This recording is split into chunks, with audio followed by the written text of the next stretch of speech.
Hello, this is Margaret Ann Windsor. Is my real name. Peggy Ann Childers, or Peggy Dempsey Childers, is the name that was given me when I was kidnapped in 41 and brought to Molson, Alabama, and given the name of a dead twin. And if you think this mask is a joke, it's not. I've been made to inhale fumes, cleaners, industrial, everything, till I'm just about dead. I'm allergic to chemicals. Now then, if I got your attention, I want to show you. This is supposed to be the good people. This is Caroline Kennedy and Obama, and Caroline was the daughter of John Kennedy, and John Kennedy was the son of Joseph Kennedy, ambassador to Great Britain. And when I was kidnapped in 41, he helped with my kidnapping. And my Uncle George the Fifth, who is Elizabeth's father, helped in my kidnapping. Thus, he became the illegal monarch, and Elizabeth and company that are illegal. That's them right there. The little George is named after my kidnapper. So what I want to put here first is when I was out at Larry Flint's,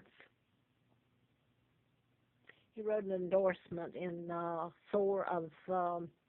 April of, '84. And he said I knew who was responsible for for the kidnapping.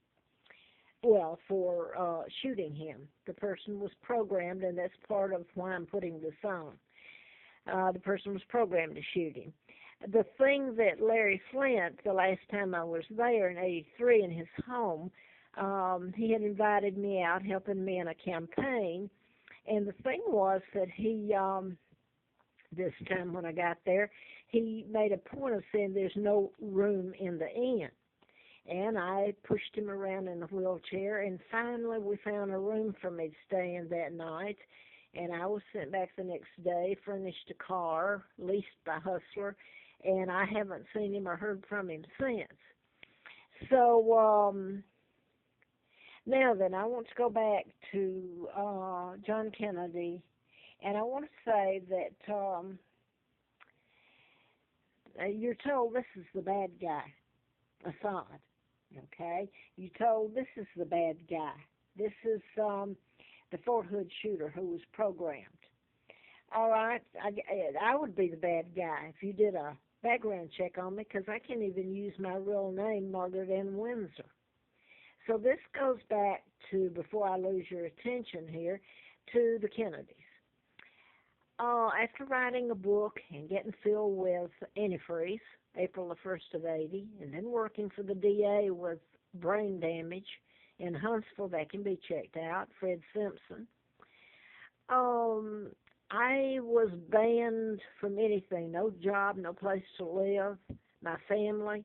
I ended up in Roanoke, Virginia in October of '86, and I resorted to living on the Appalachian Trail, camping, just to have a place to be that wasn't on the side of the road, because they shut down everything.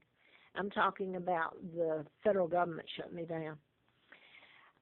So in '93, I believe it was off Mountain Pass Road where the old trail was.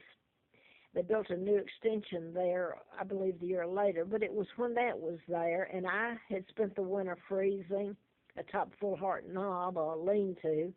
And if you think it gets cold, you freeze. I had hardly any food. I didn't have a tent at that time or a sleeping bag. That spring, up the old trail comes John Kennedy.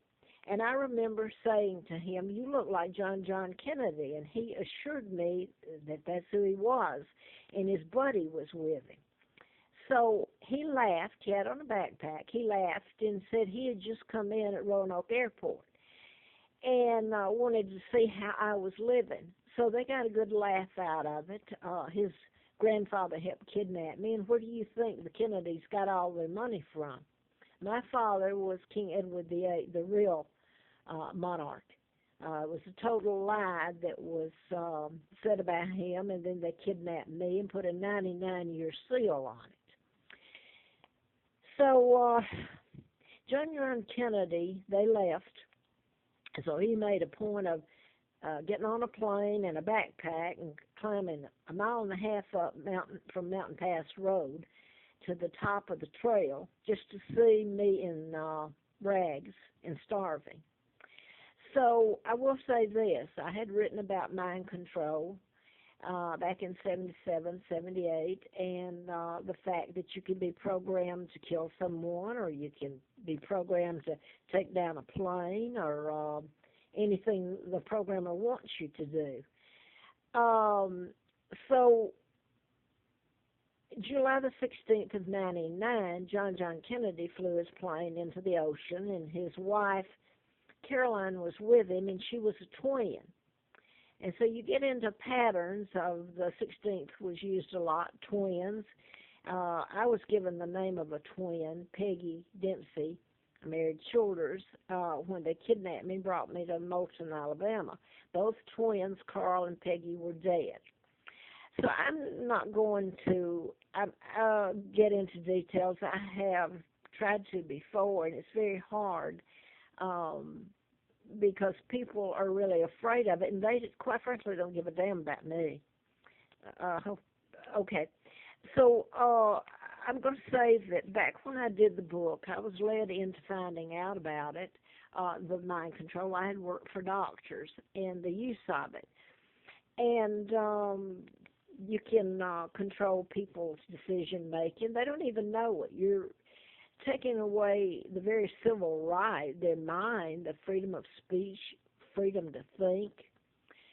So MK Ultra is blamed for a lot of it. I know who did this, and quite frankly, people let it happen. They just didn't want to hear it. But I'm just going to list you a few right at the moment. There was the Scarsdale diet, Gene Harris, when I first started telling about it. Really prior to that in 72. Okay, you've got Kennedy. That was a program pattern shooting. Well, I mean, people take up for him. They don't care if he helped kidnap me and what, or his father did, and they, you know. So anyway, there's a list of them. John Lennon, Gene Seberg. You got Yen Zorings and Elizabeth Haysom next door in Bedford. They're in prison for mind control murder of her parents. And he's in Buckingham, Virginia State Prison. Wayne Williams was one. Brian Nichols, the black gentleman down there that's in prison. You got, the Navy shooter up there. You don't just suddenly go crazy and start killing people. What they've done is they've programmed, and it's been going on for a long time, so they can program your child when it's young. And how do you know it? And then the whole thing is led to, it mimics mental illness. And anything you say or do, I'm going to say this, the Aaron Alexis, the shooter at the Naval Yard, if he started hearing voices, he was definitely programmed. If he was saying he heard voices, that's only because the programmers allowed him to hear it. And thus, he must be crazy. So he's supposed to go to a psychiatrist. Mind control has nothing to do with mental illness. You have to stop the programming, and to give someone psychotic drugs and lock them up for mind control is the most hideous, heinous crime you can think of. And so I'm going to quit with that, because CNN and all of them run to the professionals. And quite frankly, I've told this. I have faxed it when I had no money. My jobs were shut down. So CNN, NBC, CBS, all of them have known it all these years, especially ABC, that Disney owns it. They're promoting, they and CNN are promoting William and Kate, illegal. They're not the legal monarchs. I am, and my sons. So they're become a promotion center for the illegal royals. Ask yourself why, because Elizabeth is part of the New World Order with the Rockefellers, Rothschilds, Bilderbergers. I couldn't create this much of a lie. That would be the biggest book that could be sold if you could get someone that would print it that wasn't afraid. So check out all the people over the years that have died. The gentleman Frost, David Frost, that just died a heart attack on the QE2, which is the Queen Elizabeth II, is one of them. So I'll go with that.